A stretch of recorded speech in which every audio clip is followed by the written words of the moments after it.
To my channel. আজ আমরা একটা বেঙ্গলি চিকেন রেসিপি দেখব। প্রথমেই আমরা চিকেনটা নিয়ে নেব, তারপরে চিকেনটাকে ভালো করে ধুয়ে মশলাটাকে ভালো করে গ্রাইন্ড করে নেব। টমেটো, লঙ্কা, ক্যাপসিকাম, ক্যারেটস এগুলো সব কিছু দিয়ে ভালো করে এটাকে পেস্ট করে সর্ষের তেলটা ভালো করে গরম করে তাতে আলুগুলোকে ভালো করে ভেজে নেব একটু নুন, হলুদ আর লঙ্কার গুঁড়ো দিয়ে।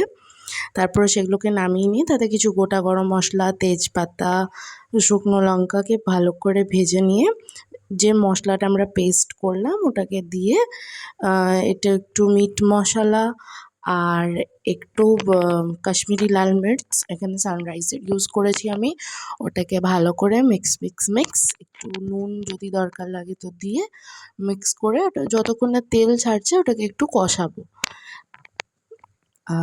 এখানে তারপর তেল যেই ছেড়ে দেবে তারপরে চিকেনগুলোকে আস্তে আস্তে দিয়ে দেবো। এই পুরো মশলাটা আগে বানিয়ে নিয়ে ম্যারিনেট করে রাখলেও হয় বা এরম করেও বানানো হয়।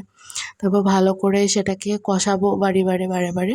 এখানে আমি একটু লেবু ইউজ করেছি, বা আমাদের বাড়ির লেবু এটাতে স্বাদটা আরেকটু এনহ্যান্স হয়।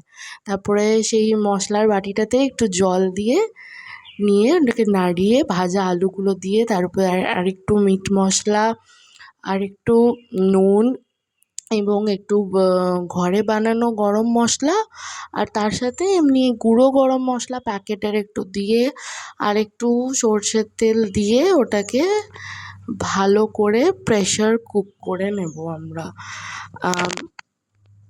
হ্যাঁ, যেটা তোমরা দেখতে পাচ্ছ এখানে।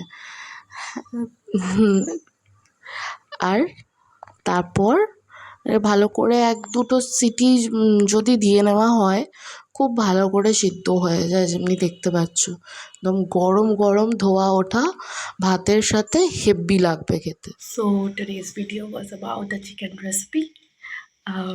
I shoot it for all of you. Watch it and do let me know how it is, and of course try the recipe. That's all.